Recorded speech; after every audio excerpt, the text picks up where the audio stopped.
Hai Rek, iya apa kabare? Ketemu lagi dengan aku si Ana di podcast kisah horor. Sebelum masuk ke cerita horor, jangan lupa subscribe channel YouTube ini dan nyalakan tanda lonceng agar kalian selalu update cerita horor terbaru dan video-video explore tempat terbengkalai lainnya. Pengalaman ini belum cukup lama. Waktu itu aku baru dari pulang rumah tanteku di daerah Bekasi. Aku memang sering ke rumah tanteku ini. Ya bisa setiap seminggu atau 2 kali dalam seminggu lah. Tanteku ini tinggal sama kakekku. Jadi tanteku anaknya kakekku. Satu-satunya yang bisa ngurus masa tuanya. Karena anak kakekku seperti om dan ibuku punya kesibukan lain yang gak bisa selalu ngurus kakek. Kejadian ini saya ingat sekitar bulan November 2020. By the way, rumahku juga gak jauh dari rumah tanteku. Ya masuknya Jakarta Timur sih, tapi perbatasan Bekasi. Aku berkunjung ke rumah kakekku kira-kira sampai abis maghrib dari siang jam 2-an. Waktu itu tanteku nawarin buat nginep, karena emang kadang aku nginep di rumahnya. Tapi besok aku harus kerja pagi. Jadi abis maghrib atau sekitar jam 7 malam aku izin pulang. Di situ aku diizinkan pulang oleh tanteku. Di sini sebenarnya aku udah rada ragu antara mau minta jemput bapakku atau aku naik ojek online aja. Memang sih umurku sudah 26 tahun, tapi masih manja sama orang tua. Tapi setelah dipikir-pikir, aku naik ojek online aja lah. Lagian setelah aku pesan ojeknya, tapi belum dapat drivernya, gak lama bapak ngabarin lewat WhatsApp kalau beliau baru pulang kerja jam 9. Dan aku pun mengerti. Setelah itu aku dapat driver, aku pun lupa plat dan namanya siapa. Pokoknya aku ingat dia laki-laki. Di foto umurnya kayaknya lebih muda dari aku. Di situ drivernya nyuruh aku tunggu sebentar karena dia lagi jalan ke lokasi penjemputan. Ya begitulah, kayak umumnya driver basa-basi. Aku tunggu driver ini sekitar 5 menitan sambil ngobrol sama tanteku dan sepupu. Setelah itu aku cek lagi aplikasi, yang mana aku kaget. Di situ tahu-tahu ada 2 driver yang pick up aku. Aku bingung dong. Aku refresh terus aplikasinya dan bener aku pesen 2 kali. Padahal aku gak ngeh dan gak merasa pesen 2 kali. Pas aku lihat titik si bapaknya yang driver kedua ini, dia di arah berlawanan sama driver yang pertama. Kalau dilihat sampainya ke titik jemput bakal bareng. Di situ saya mau cancel cepet, tapi nggak bisa, bener-bener error lah aplikasinya. Kayak pas di refresh, ntar nggak ada fotonya lah, ntar ada, terus nggak bisa dipencet tombol cancelnya, kayak ngebug gitu. Ya udahlah kata tanteku juga, nanti aja cancelnya kalau bapaknya sudah sampai di sini. Baru kamu cancel bilang maaf gitu. Akhirnya aku iyakan kata tanteku. Gak lama dari situ datanglah ojek yang aku pesen, si Bang A, driver pertama yang aku dapat. Dan si Bapak B yang menurutku error itu, aku bilang akhirnya sama si Bapak driver B ini kalau aku berberat hati harus cancel dia. Dia pun setuju. Karena aku jelasin juga kan bagaimana aku bisa mesen 2. Aku pamit sama keluarga tanteku, termasuk kakekku dan lainnya. Aku diantar sampai ke depan pagar rumah. Ya seperti biasa kalau ada keluarga yang mau pamit pulang. Disinilah awal mula kejadian yang menurut aku cukup bikin aku trauma sampai sekarang. Sebetulnya aku sudah screenshot rute jalan dan error aplikasinya. Tapi HP aku hilang di tempat kerja Dan biasanya HP ku aku backup sebulan sekali. Sedangkan yang itu belum aku backup. Ya udah, mau diapain lagi? Jadi semoga tanpa bukti pun kalian tetap menikmati cerita dari aku sih. Ya, menikmati yang sebetulnya penderitaanku aku alami. Akhirnya aku pulang jalan sama si Abang A, atau Abang Ojek aja ya, aku lupa namanya. Dia ramah banget dan humble orangnya. Karena dia komunikatif, ada aja bahan obrolannya. Tapi yang aku gak nyaman dan risih, si Abang A ini wangi banget. Sampai aku pening nyium parfumnya. Kalian bisa bayangin deh, itu baunya kayak bunga atau apa, pokoknya wangi banget gitu. Tapi aku familiar. Dan tapi juga aku tuh gak kepikiran wangi apa. Intinya kayak aku pernah nyium tapi lupa gitu. Lagi pula aku gak begitu peduli. Terus aku lanjutin ngobrol aja gitu. Tiba-tiba lagi ngobrol sama si Abang A, si abang ini bilang, "Mbak, ini bener jalannya?" Aku bilang, betul kok, lurus aja, nanti belokan depan lurus ke kiri. Tapi aku agak ragu, kok jalannya kayak gini, kayak asing menurut aku. Karena aku ragu, aku buka aplikasi Google Maps di situ, dan di situ Google Maps-nya itu error. Udah aku refresh beberapa kali, tetap nggak muncul gambar petanya. Cuma ada kolom input tujuan doang. Padahal sinyal aku penuh, 4G juga. Aku tes temenku dengan WA masuk. Lagi cek HP gitu, abang si A ini bilang lagi, "Mbak, maps saya error nih. Mbak nanti arahin saya lewat maps ya, Mbak." Aku iya aja dah. Masih tetap usaha buka Google Maps di HP ku, dan di situ aku bilang, "Maaf Mas, punya saya juga error. Tapi nanti saya arahin deh." Sambil tetap usahain Google Maps, dan si Abang A ini juga usaha lihat Google Map yang ada di HP-nya. Aku ingat di situ jalanan cuma lurus doang, dan di situ ada perumahan BTN. Perumahan yang rumahnya bentuknya sama semua. Yang rata-rata lampu rumahnya mati dan cuma lampu jalannya aja yang nyala. Aku sih bingung ini perumahan apa. Sedangkan seingat aku, tiap aku ke rumah tante kok gak pernah lewat perumahan ini. Lagian sejak kapan ada perumahan dekat sini yang bentuknya seperti ini? Lagi mikir, tiba-tiba si Abang A ini nyeletuk lagi, "Mbak, sudah bisa nih map saya." Terus ya udah, aku tenang lah. Tapi entah makin lama kita lewati makin asing. Perumahan tadi sudah lewat, sekarang kita ngelewatin gang-gang kecil yang kumuh. Bisa telepon, saya tidak ngomong apa-apa sama si Abang A ini. Aku cuma amatin sekitar yang sama sekali gak ada orang, bahkan motor lain. Saat itu juga aku ingat ngecek jam yang ternyata udah jam 7 lewat, yang artinya udah masuk Isya. Aku pun gak dengar suara azan sama sekali di perkampungan itu. Lama-lama merinding juga didukung suasana yang sunyi dan sepi di jalanan sempit juga senyap. "Bang, perasaan ini bukan jalan ke rumah saya deh."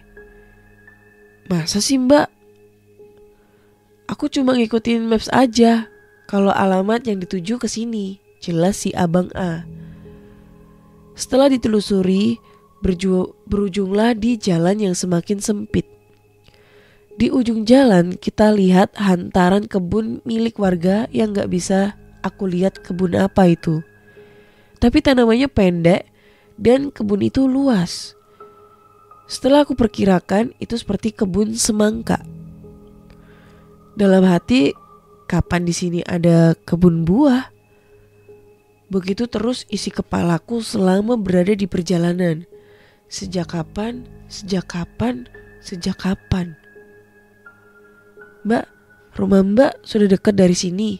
Tinggal lurus aja kan? Tapi motor kayaknya gak bisa masuk, kata si abang A yang kayaknya menyuruh aku untuk turun jalan menuju ke arah kebun itu. Iya, aku turun, terus aku niatnya mau ngomong sambil di depan abangnya gitu. Kayak sambil nunjukin HP alamat titik rumahku yang sebenarnya. Dan istirahat sebentar karena pegel banget di atas motor yang tadi cuma muter-muter gitu. Rumahku di perkampungan kok. Di sini loh bang, sambil nunjukin HP. Kita salah deh bang kayaknya. Bukan di sini tempatnya. Ini kebun orang, jelasku. Ya saya cuma ngikutin maps aja mbak. Bagaimana nih terusan? Di situ abang A juga balik tanya yang akhirnya sebelum aku jawab dia malah nyuruh aku naik lagi ke motor cepet-cepet. Udah merinding, makin panik karena abangnya nyuruh aku balik buru-buru. Di situ dia langsung puter motornya dan tancap gas ke jalan utama yang sebelum kita ke perumahan dan jalan sempit tadi. Bang, ada apa sih? Tanya aku yang gak jawab sama abang A ini. Karena ngulang dari jalan utama, di situ akhirnya maps aku udah kembali berfungsi normal. Di situ juga aku mulai curiga sama si abang ini karena wangi parfumnya yang gak umum. Dan di perjalanan aku dengar azan Isya. Perjalanan aku tempuh berasa lama banget. Yang akhirnya sampai kita istirahat loh di warung. Mbak, istirahat dulu ya. Saya bingung kok gak sampai-sampai, kata abang A ini. Aku awalnya agak ragu, tapi aku ikut aja. Di situ kita mampir di warung tapi gak beli apa-apa. Abang ini tuh kayaknya sakit. Dia dari tadi juga udah ada gejala kayak orang mau muntah gitu. Aku ngerasa kayaknya itu warung buka aja tapi gak ada yang jaga. Karena aku ngerasa aneh sama abang ini yang kelihatan pucat banget. Akhirnya aku tanya tuh, sakit kah bang?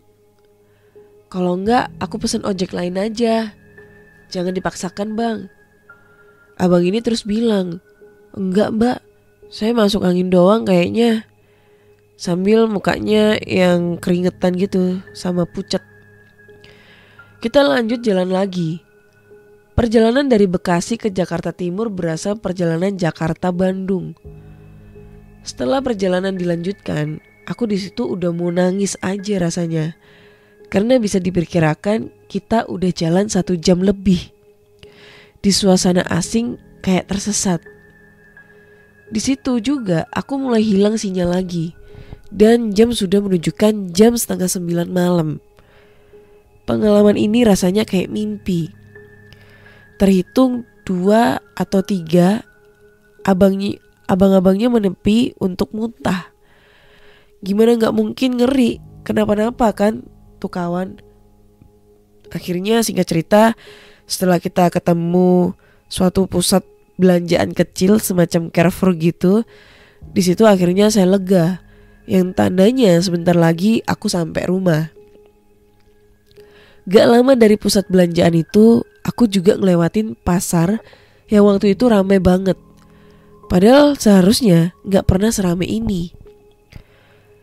Aku pikir kayak ada perayaan apa besok gitu. Karena biasanya pasar bakal buka sampai malam sih pas ada perayaan. Tapi gak ada perayaan apapun deh. Pasar tradisional di Jakarta juga gak ada yang buka malam. Kalaupun ada, ya pasti pasar malam yang dibuka dadakan dan sementara. Ini enggak. Pasar yang ada di gedung. Ngerti kan maksudku? Kayak pasar tradisional gitu. Di situ pun perasaan aku yang udah mau nyampe ada lagi kendala yang tahu-tahu hujan yang gak gerimis dulu. Jadi langsung blas hujan deres. Aku menepi akhirnya sama abang ojek itu, pakai jas hujan dan lanjut jalan. Sempet kebingungan. Bang ojek juga bilang, suwe malam ini, sambil dia starter motornya. Keadaan jalanan yang sunyi, gak ada pengendara lain, cuma terang lampu jalanan yang menemani kami di perjalanan. Aku sambil mendekap HP-ku di balik jas hujan. Jas hujannya itu model kelelawar begitu, jadi bisa satu jas hujan sama abangnya. Berharap gak basah bajuku sambil aku berdoa sebisa aku, karena aku gak hafal ayat kursi. Mulailah di situ aku dengar satu persatu pengendara lain yang lewat. Karena aku masih ngumpet di dalam jas hujan, jadi gak kelihatan suasana luar. Barulah aku buka jas hujannya, aku lihat mobil, motor, sepeda, gerobak, pokoknya banyak banget lah. Bahkan lewat pom bensin, yang juga di pom itu antri beberapa orang yang mau isi bensin. Dan udah gak ada air hujan turun lagi, bener-bener kering itu jalan. Seperti orang gila, kami tiba-tiba memasuki jalanan yang kering dengan motor basah kuyup, celana dan sepatuku pun kayaknya bisa diperas. Tapi untung atasanku aman. Di lampu merah saya diperhatikan sambil tanya ke abang ojeknya, tadi hujan di daerah mana ya? Kok kita doang yang basah kuyup ya bang? Sambil ngeledek gitu biar gak tegang banget. Wah, saya juga gak ngebak. Terus banget gak kelihatan kiri kanan. Jelas abang ojeknya. Singkat cerita sampailah kami di rumahku. Mulai dari masuk gapura rumahku dan memasuki lingkungan rumahku. Perasaanku udah lumayan enak. Aku merasa angin hangat dari aspal yang kena matahari sejak siang dan sore. Ditambah jalanan agak berpasir. Pasirnya terasa hangat walau aku di atas motor. Akhirnya kami sampai di rumahku. Di situ saya balikin helm abang ojek ini sambil aku tanya yang menurut aku serem tapi goblok sih. Bang, jujur ya, abang ini manusia kan? Tanya aku. Ya Allah mbak, iyalah saya manusia, jelasnya sambil ketawa. Abisnya tuh Maps bisa-bisanya ngarah ke kebun kosong. Memang tadi kenapa bang kok nyuruh saya naik cepet-cepet? Kan abang sendiri yang nyuruh saya turun. Tanya aku yang tadi belum sempat dijawab abangnya. Duh, saya masih merinding ingetnya. Tadi di sana saya lihat rumah kecil, cat warna kuning, yang saya pikir itu rumahnya mbaknya di tengah kebun. Tapi gak lama saya lihat ada laki-laki keluar dari rumah itu telanjang dada, kurus banget. Tapi pas ngadep saya, gak ada mukanya mbak. Jelas si abang A ini. Aku cuma bisa menelan ludah membayangkan apa yang dilihat abangnya. Tapi setelah diingat-ingat, aku gak ngeliat rumah sama sekali. Cuma hamparan kebun kosong yang luas. Lalu abang A ini bilang lagi, Mbak juga awalnya saya pikir bukan orang. Lagian titik antarnya di rumah itu, jelasnya. Tenang aja bang, saya orang beneran. Ini ongkosnya, ambil aja kembaliannya. Makasih banyak ya bang. Gak kebayang kalau saya beneran ditinggal di kebun kosong itu. Terus abangnya cabut, jelas aku. Saya makasih banyak mbak. Saya juga benar-benar minta maaf. Sambil menyatukan tangannya di depan mukanya. Belum masuk ke rumah, aku masih lepas sepatu di teras. Aku letakkan HP di meja teras. Kemudian ramai sekali notif yang aku terima. Ada WA, DM, miss call, bahkan sampai di DM TikTok pun rame. Aku betul-betul kaget. Ternyata itu dari bapak, ibu, dan adikku, bahkan tante dan kakekku yang sudah betul-betul mengkhawatirkanku. Betapa kagetnya lagi, ternyata saat itu jam sudah menunjukkan pukul 11:30. Astaga, habis aku ini sama bapak. Cepet-cepet aku masuk ke dalam rumah. "Assalamualaikum Bu," kata aku. Lalu aku disambut adikku yang kemudian bilang, "Waalaikumsalam Mbak. Diteleponin kok gak ngangkat? Bapak udah marah-marah dari tadi." "Gak ada telepon masuk. Mbak tadi nyasar di jalan sama ojek. Ibu mana?" Jelas aku. "Sudah tidur. Mbak kemalaman," kata adikku yang kemudian ninggalin aku ke kamarnya. Aku tahu bapak juga udah di dalam kamar sama ibu dan belum tidur.